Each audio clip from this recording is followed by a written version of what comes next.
Okay, my name is Evan English, and I played Tele DAD or Well DAD, however you prefer to call it. We'll start off the deck profile here with my starter cards. I play Foolish Burial. This is good for sending Malicious, Plague Spreader, send Mizuki sometimes with this. Can be even if you have a Power Well or something, can really get you ahead here. Allure. This card is really good for digging deeper into your deck and also combos really well with Return and a couple of other cards that I'm playing in the main deck. Rhoda, this is just to get you into Armageddon Knight and Dark Grepher. I only play one of each. I've seen some profiles where you play more than one of each, but one of the ways that this deck loses is that sometimes you draw too many monsters and you just have a bunch of normal summons in your hand, like 2 Armageddon Knight, 2 Dark Grepher, and there's no real way to win with those combinations of cards in your hand. I also play 2 Gold Sarcophagus as starter cards.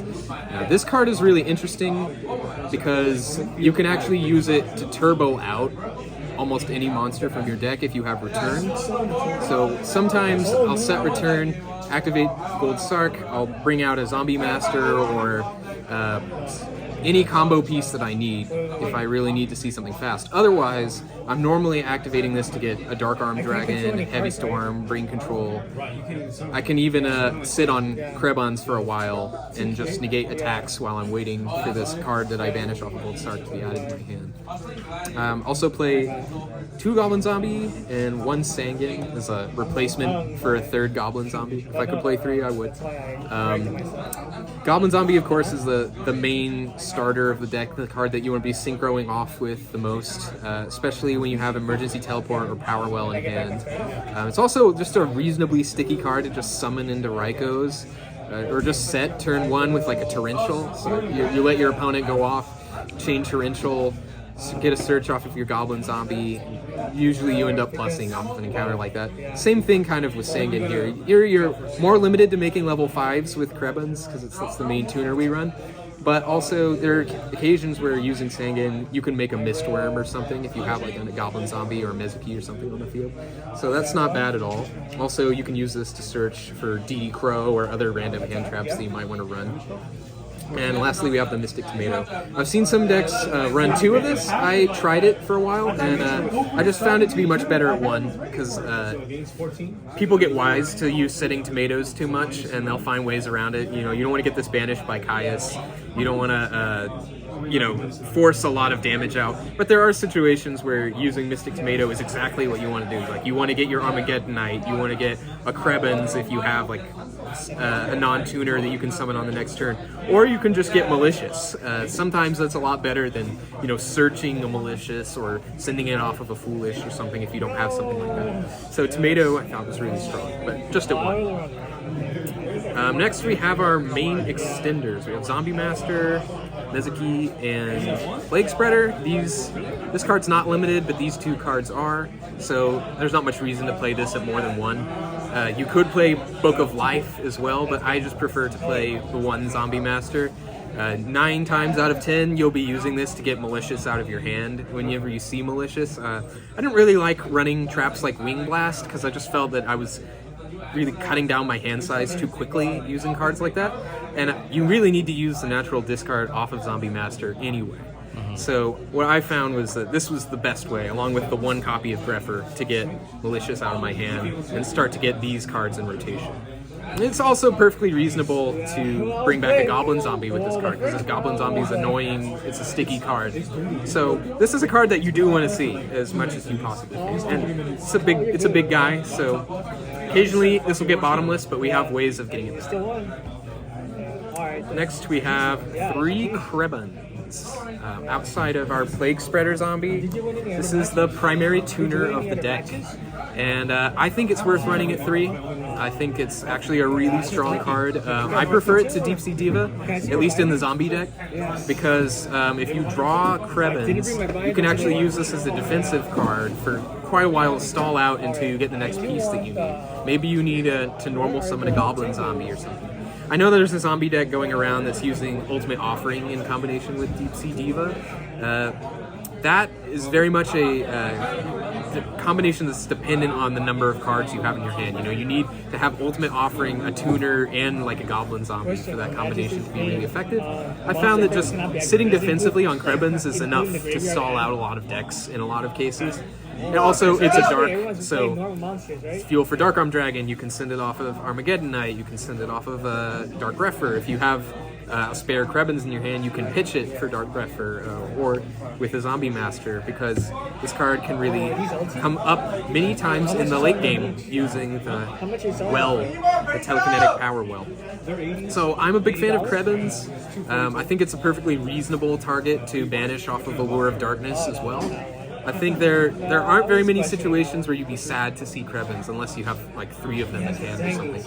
And even if you get hit by Deck Devi, which is one of the ways that this deck loses really hard, all these Krebins go to the graveyard and you have a way to bring all 3 of them back. So it's not that bad in the end. Whereas if Diva gets hit by Deck Devi, it's game over. You're done. Yeah. So, of course, we have 2 Malicious. This card is our main combo extender. You can use it in the early game, but you have to be really careful with how you use this card, because this is really one of the big pieces in the arsenal of this deck. To just go off, yeah. Yeah, so if you aren't careful about how you use your Malicious, this card can actually be one of the ways that you lose, because you have to use it very skillfully. I'm normally trying not to draw this card. You notice I'm not playing Stratos in this deck. Normally, you would play Stratos in a Tele DAD style deck, but I didn't want to play Stratos because I wanted to base my strategy more around normal summoning a Krebins or, you know, a tuner or a Zombie Master. I just thought that the better normal summons in this deck were not Stratos. Just adding Malicious alone was not really enough to justify normal summoning an 1800 beatstick. Normally, under most circumstances, Stratos would be an incredible card to run in the main deck, but I think because this is more of a zombie deck and we're not really trying to do hero stuff, we're not playing Miracle Fusion, we're not playing Future Fusion, cards like that, I just found that Stratos was another normal summon I didn't really want in my hand. And so overall, the monster count in this deck is fairly low. I still have a few more monsters, but I'm not really running them as combo starters or extenders. Next we have kind of the heart and soul of the deck in terms of making synchro plays, which is what this deck is really good at. We have 1 emergency teleport and 2 telekinetic power. Now, truthfully, if teleport was at 2, I would play it at 2, because I think it's the better card than Power Well. But Power Well is a card that I still want to see, but I don't want to see too much of it, so I run it at 2. I think 3 is too cloggy, but really, you want to have 3 of these types of extenders that make running a card like Krebins worth it. Krebins is level 2 tuner, so you can reuse it many times to synchro climb with your level 6 synchros. We don't run an Armory Army. We didn't think that card was worth it here, because we're not running Infernal Prodigy or any of those other level 2 monsters.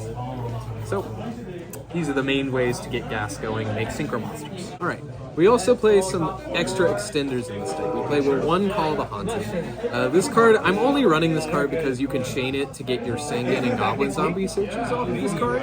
Otherwise, I don't think it would really be worth it. I think it's just nice to get a little bit of an extra body on the board and get that extra plus whenever people are like chaining Dust or MST in the end phase or something that you upset. But this is a situational card, and like if I have an extra card in my hand for Brionic, I'm probably pitching this. We also run basically a second copy of Call of the Haunted, but Escape from the Dark Dimension. So this is maybe more of a puzzling inclusion. I'll explain my thinking. The reason I'm playing Escape from the Dark Dimension, which says that you can bring back 1 banished dark monster from your banished pile. I'm playing it because we have Gold Star Coffee in this set. This means that if you have this set, you can Gold Stark out any combo piece that you need. Maybe it's Krebins, maybe it's Goblin Zombie, it could be anything that you really need. And if you have like spicy cards on your side deck, you can also tutor them out this way as well. Didn't really come up, but there was one game where I had a Spirit Reaper banished off of my Allure of Darkness. My opponent made a giant board of synchro monsters, tried to attack for game. I flipped this, got my Spirit Reaper back in defense mode. They were unable to push for game, and I summoned Caius next turn. So sometimes this card can really be a defensive wall as well, depending on what you have. So those are the rest of our extenders. Now in terms of the big bombs or payoff cards, these are the reasons to run the deck. let's see. Dark Armed Dragon more or less speaks for itself. It's the big boss of the deck. It's the card that you want to be searching off of Gold Sark. It's the card that you want to be using all of your starters like Armageddon Knight, Dark Grepher, even Mystic Tomato to an extent, to set up your graveyard for this card. And then when you have an opportunity to push for game, you summon the Dark Armed, take out their field, and you load your banish pile to use with things like Return and Burial. Now, Burial, I think, is an interesting card because you can also use this in conjunction with Gold Sark. Let's say you have a few cards banished, or maybe you have like one other card banished. You can Gold Sark for something like a Malicious or a Mizuki or a Plague Spreader or something. Instantly get this card in the graveyard in combination with Burial. So I think it's really worth it when you've got Gold Sark in the main. I think it gives you a lot more flexibility. In addition to being a defensive card that can be used against certain decks like Quick Draw, put their Drill Warrior back in the grave, disrupt strategies that are based all around banishing and using the graveyard. And of course, it's good as an anti-DD Crow kind of card. So Burial, I think, is worth it. Return is just it's a win button. If you're activating this card, you're generally winning, unless they have like a set Judgment or Oppression or maybe a Torrential or something. But generally speaking, you don't want to go for this push unless they've already used those major back row. You want to kind of grind them out of those cards first before you activate Return. And generally speaking, you want to have a big banish pile, but that's no problem because we've got Gold Sark, we've got Malicious, we've got Mizuki, we've got Plague Spreader, all these cards, even Dark Armed, that naturally banish cards in your deck. So you can generally make great use of these cards. Now, I would prefer to run more of these, which is why we're running the Return from, or Escape from the Dark Dimension, I should say. It's kind of like a third copy of this, because I just think this idea of recursion from the banish pile is just far too strong not to run. Now for our defensive cards, we have a few traps in our defensive card slot. I'd say 2 Bottomless Trap Hole. This is mainly in the main for Black Wings. It's good against some other decks as well, you know, Hit Stratos, Neos Alias, you know. Of course, there's an age-old dilemma of do you Bottomless into their Neos Alias for fear that they may have a Gemini Spark in hand. Sometimes this card isn't getting all the value you want it to get. Especially if they already have like a Christia or a Judgment Dragon on the field. Like, you just don't want to see this card as a top deck in situations like that. But that said, it's just too strong against some of the best decks in the meta, so we do play it. I'm considering maybe citing these out for Compulse, but Compulse isn't quite as strong when your opponent has Black Whirlwind, so I think it's worth it. Torrential Tribute is kind of an extra version of this, but as I was alluding to earlier with Goblin Zombie and Sangan, this card just pushes you over the top in a lot of situations. And your deck is really, really good at getting back out of the graveyard if you are able to, if for some reason you end up putting a lot of cards from your own board in the graveyard, you can get stuff back. Mirror Force, it's just a good extra defensive card. People do still play into it sometimes. Arguably, maybe not as strong as Dimensional Prison, but I think it's still worth it because not every deck is summoning Stardust Dragon before they attack, and sometimes it's worth just 1-for-1ing on a Thunder King or something like that. I think it's worth it. So I'm done. Now this is probably one of the most important cards in the deck, because this allows you to get your Dark Armed Dragon down. This allows you to push your Return through in situations where you really want to get your massive power play off. Also combos with some of our removal cards very well. There are like niche situations where, like today, where I actually solemned a normal summon of Shura and was able to win the game based off of that. But you don't really want to be using this card that way. Nonetheless, if we could run more of this, we absolutely would. Also combos really well with our side deck. So 1 Tragodia. The main reason for this is not to attack, not to be aggressive with this card. The main reason to use this card is to pitch cards from your hand to steal what your opponent has, set up your graveyard for Dark Armed, and also make synchro plays with Plague Spreader or Krebins. And Malicious being a 6, it's really good. Exactly. So as I was saying earlier, I don't want to run Wind Blast. I want to win cards that I want to run cards that help me win more than a card like Wind Blast. This is incredible. You can take your opponent's Caius, get your Malicious in the grave, banish your Malicious, Brionic, Yugioh. Yeah.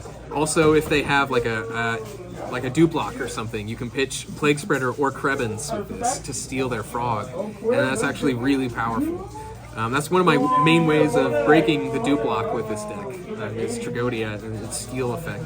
Because they're gonna attack you with like Unifrog or maybe, you know, like Swap Frog in some cases. You just summon this, take their dupe, and now you've broken their board. They're not expecting it, you know. Spirit Reaper, this is like one of the most flexible slots in the entire deck. I don't think you need to run this card. I just think it gives you a little bit of extra stall for when you want to go make those big pushes. And like I said, there are situations where decks can't deal with it. They're not always going to have like a Raikou or a Smashing Ground or something. Sometimes this is just going to be really effective. Can also lose you games sometimes. Bora is a real card. But nonetheless, I think it's good to have a normal summon that you can easily side out. I think that's one of the nice parts about running it as a defensive card in the deck. And then lastly, for the main deck, we have our suite of removal cards. I consider Trap Dust Shoot removal, and Caius as well. Caius obviously speaks for itself. It's one of the poster boys in Edison format. It's a dark as well, level 6, so it combos with a lot of the other good cards in your deck. You wouldn't run 2 Caius? I've thought about running 2 Caius in the past. One of the things about that, though, is it is another normal summon, and I really, really wanted to keep the number of normal summons in this deck down, especially when you consider that we're running cards like Rhoda, which is basically another normal summon. So I really ran into that problem of feeling like I needed more extra special summon goodness, which is why I started adding cards like Trag and Gold Sark into my deck, was to just take down the number of monsters. Giant Trunade and Heavy Storm. Now this might seem interesting because I'm not running MST, I'm running Trunade. And I do have MST in the side. My reason for doing this is it's a little more aggressive. It just allows you to make really big pushes in a way that MST can't. And this deck, because it's kind of an aggressive synchro deck, you often want to do a lot of burst damage to win, which is why I end up using this card more often than not. Also, we run Call the Haunted and Escape from the Dark Dimension. After you've used the cards that you summon back with these cards for synchro plays, you can use this to return these to your hand and make the play the second time, which I think is actually a really powerful sort of second-hand residual effect of this card that makes it worth running over the MST. It just synergizes with some of the other cards in the deck to a very powerful extent. Heavy Storm, this is a card you just want to use when you don't have that many cards set on the field. Mind Control, Bring Control, these cards just make Krebins worth it. It's such a good payoff. I think that these cards are broken, and I think not running this in the main deck in your synchro-based strategy is just probably should be reevaluated. Bring's great with Caius, but that's why we're running just the one, because I think when you see Mind Caius, you feel kind of sad. You want to have Mind Control, Krebins, Plague Spreader, stuff like that. Or even Teleport. It's just, there's so many cards that unlock Mind Control in your deck, and I think it's crazy. Trap Dust Shoot, you could still lose when you resolve Trap Dust Shoot, but a lot of the time, just the amount of information you get off of this is worth it in and of itself. And it's a good card to side out if you know your opponent's playing a lot of back row based strategies and they're going first against you. But I think it's the most powerful removal card in the game, because you can take a monster and you get so much more than just the monster out of your hand. Okay, so for the extra deck, I have the one Chimera Tech. This comes up because we run Cyber Dragon in the side. You're not always summoning this card, but I think it's just game-ending enough that where it's worth having it for those scenarios where you actually do use it, even though it'll never come up in game 1. Magical Android. Now, this is a card that you could cut, theoretically, but I just think because you have Power Well in your deck, if you're able to make a Magical Android with a Krebins and a Sangin, and then activate a Power Well, suddenly you're gaining a lot of life points, especially if you have multiple Krebins in your graveyard. You've got like your Magical Android, maybe you've got 2 Krebins on the field. That means you're gaining like 1,800 life points every turn, and that's not really a win condition, but there are times where that can be quite an annoyance for your opponent to deal with, so I think it's worth running this card just for niche scenarios like that, where you can suddenly start gaining all these life points and like having to force them to deal with your board like that. Cataster, I think it's the best level 5 synchro that you can play in Edison format. It's a dark, so there's a nice synergy there. I think it also gives you a good reason to run Spirit Reaper and Sangin. You might not always be making this card otherwise. Brionic.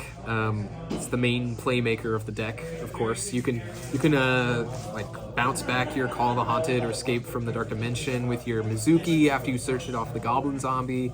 You can extend further from there. I just think it's so powerful. This card is limited though, so you have to be really careful about when you use it. You can't just go turboing into Brionic. That's not what this deck does. That's not how you win with this deck. You have to really know when to summon this card. In fact, a lot of the games where I win, I never summon this card at all. Because I try to be so conservative with it. You don't have any Pot of Avarice. If they bottomless it, your only hope is drawing return in a timely manner. Mainly, I'm going into this. It's just a vanilla beat stick. It doesn't even seem all that powerful, but I think it's definitely worth running because this is just to bait all those Dimensional Prisons, bottomless, their Yugioh Guardian. You just want to get all those cards out of their hand. And this forces them to do something because it attacks over Caius, it attacks over Stardust Dragon, it attacks over Machina Fortress. It's just a really powerful card in terms of attack points. The stats are really high for level 6. Not as high as Yugioh Guardian, of course, but this is another card you want to be careful about when you summon because you don't want to just suddenly blow your Yugioh Guardian before you can actually get an attack through. You just make sure the board is clear before you do this play. This is generally what I'm summoning in the early game, and I think it's almost always worth it. This is our last level 6. You don't often make it because more often you're summoning with Krebins instead of Plague Spreader Zombie, but the effect to negate effects that it destroys by battle are it's just insane. Like if you're destroying Treeborn Frog with this, it just ruins their day. They can't do anything. Never mind the fact that there's Raikou, there's Mega Hamster, there's other cards that are just not gonna go off. But I think those cards that have really recursive effects, this just does such a good job dealing with them.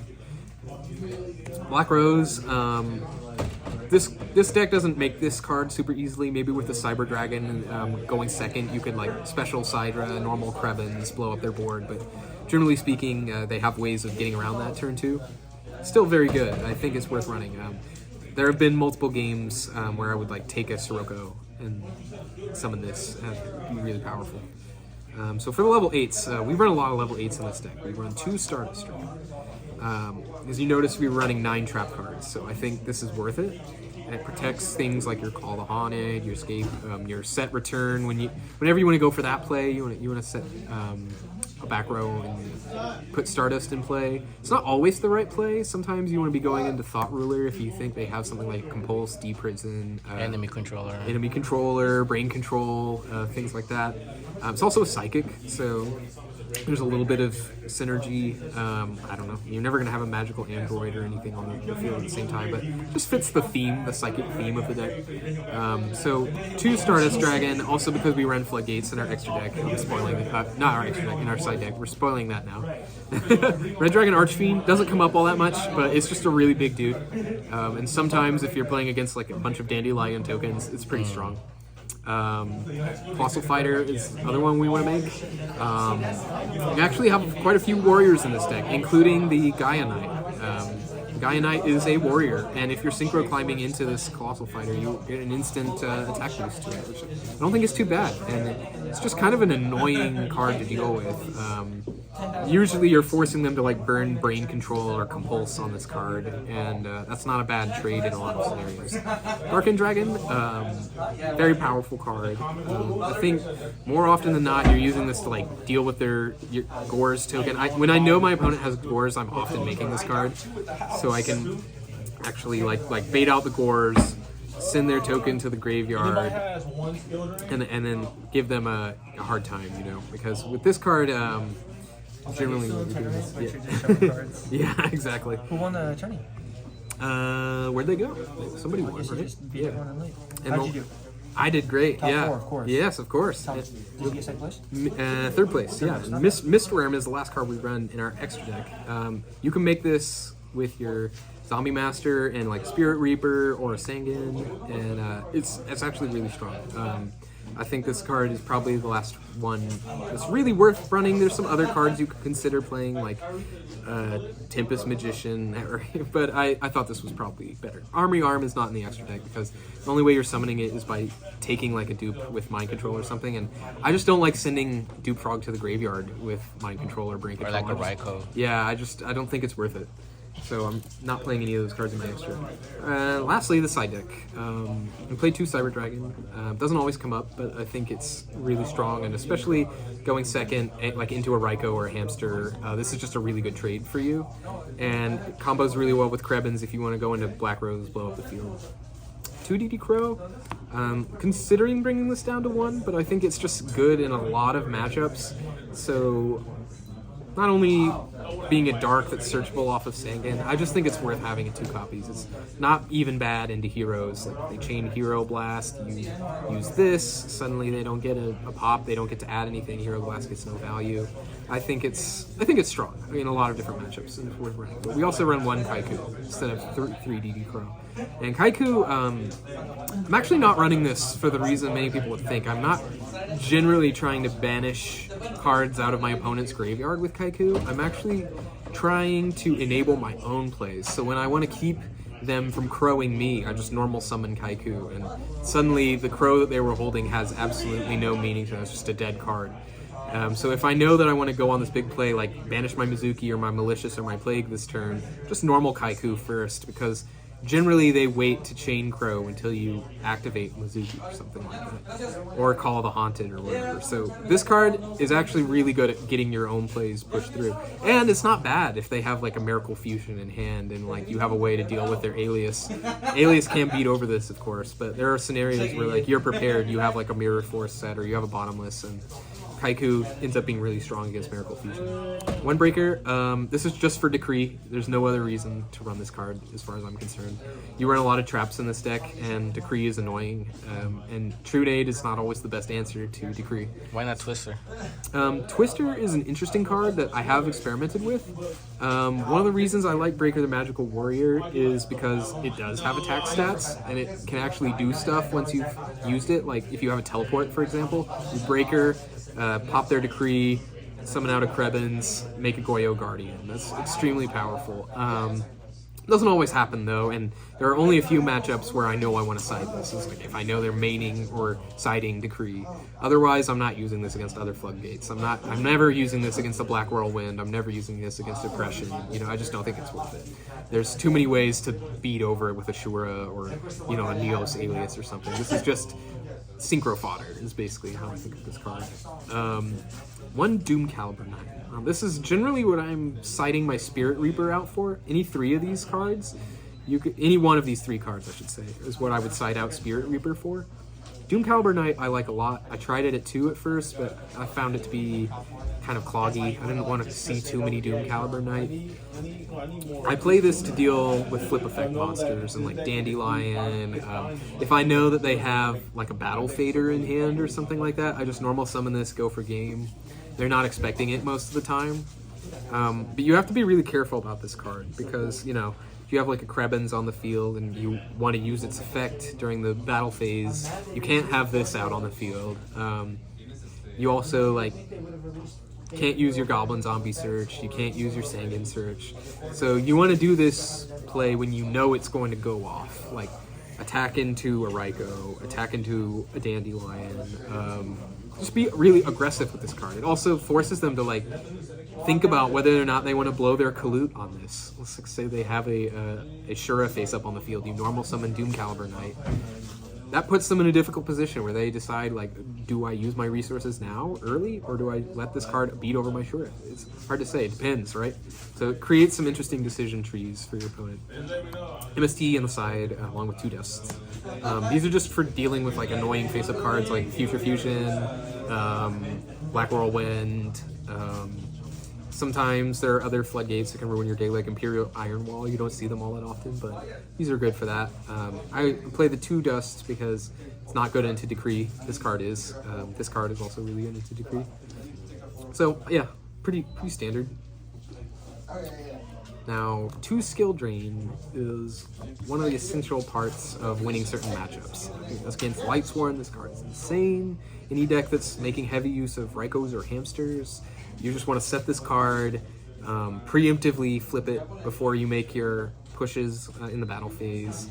And most of your deck can safely play under skill drain. There's certain cards like Spirit Reaper or Trag that you don't really want to see with skill drain, but like Dad is incredible. It's just like a huge body under skill drain. Goblin Zombies, really good. You can get your searches in the graveyard. Sangan is the same way, Mystic Tomato. Krebins obviously gets a little bit less value under skill drain, so you want to think about that a little bit. You don't want to just try to use Krebins defensively, but like the main core of your deck functions really, really well under skill drain. And all the better if you're able to set it up with something like a Colossal Fighter or a Stardust Dragon.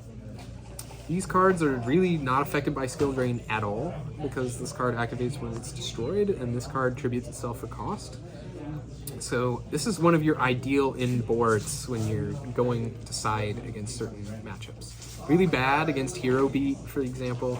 Really bad against Vayu Turbo, but it's really, really good against Frogs. It's really good against Lightsworn. It's really good against cards that really want to use their normal summon to get started as well, like Diva-based decks, for example. I think it's really strong in those scenarios. And given the Synchro Monsters and Engine cards you have in your deck, it's just too strong not to run. Generally, you want to play 2 Skill Drain and Dark Bribe to go with it, just to protect. This card can actually come up in other situations too, like negate their Miracle Fusion for game, or I had a situation come up where against a fairy player in the damage step, they chained Beckoning to my attack, and I flipped Dark Bribe on them and they scooped. So it's actually a really strong card in scenarios outside of like Heavy Storm or MST. There's times where you really want this card. We also run 1 Oppression. This is kind of a strange inclusion in the Zombie Synchro Turbo deck, but I like this card because if you're able to establish like a big guy, maybe a Stardust Dragon or maybe a Colossal Fighter, maybe even just a Caius or like Summon Dark Armed, you put this on the board, puts them in an awkward spot. More often than not though, I'm just chaining this card to Miracle Fusion or so, like a card that special summons from the extra deck generally. But I think it's worth running just to kind of control the game in scenarios like that. You do run a lot of little monsters in this deck, but I don't know, like a Royal Oppression and Spirit Reaper, people are going to struggle with that, you know? So I think it's worth running at 1 because it's not good against every deck, and there are other decks that can take advantage of this card much better than you can in Zombies. So kind of an experiment. We'll see if I keep it. But for the moment, I'm liking the idea of having a card that just flat out deals with Miracle Fusion, because Miracle Fusion is probably the most powerful card in the format right now. And Starlight Road. This is really just to deal with cards like Icarus Attack, Judgment Dragon, in situations where you want to give your skill drain even a little more backup, you can have Starlight Road. Obviously not good into every matchup, but there's certain cards, you know, like you activate this against an X-Saber Hyunlei, it's just like game breaking, you know, like they invested so many resources into trying to blow up your board, and then you just Starlight Road and you get this Stardust Dragon from your extra deck, and it's kind of game over. So you have to be really thoughtful about when to use this. If you're, you know, like if you are siding this in against Lightsworn, you don't really want to be like giving food to Raiko and Lila. You want to know, like, okay, I know that they're going to summon JD next turn, so I'm going to keep Starlight Road in my hand until I know they're going to go for a big JD play. You have to give them other bait too, right? You have to put some kind of tempting target on the field for them to blow up, like a Spirit Reaper or something. So I think having this little controlling package in the side deck gives the deck a lot more flexibility. Plays a lot more like Jeff Jones's Skill Drain Dad deck that he won an SJC with in 2009 after Dark Arm Dragon was heavily nerfed. So I think the thing about this deck is you can be really controlling when you want, but also the point is really just to pop off as quickly as possible. You are more often than not trying to win in few turns, but if you want to get grindy, you have certain cards like Return that enable you to do that. So yeah, that's more or less the deck profile. I know I talked a lot in depth about some of the card choices. A lot of these are based on Joe Orlando's Zombie Synchro Turbo deck profile that he detailed from an earlier format, from Tele DAD format, actually. One of my favorite formats to play. Just a really fun, skillful format. And I think some of the choices in my main deck are really meant to kind of replace certain cards that were brought out of that deck due to limitations on the ban list after that format ended. So I think this is about as close as you can get to playing Tele DAD format in Edison, and I think it's a lot of fun. Just a fun deck. It has dark monsters. Dark monsters are fun, and the zombie engine is really powerful, and you can use it in a lot of different decks to great flexibility, and that's why I like playing it.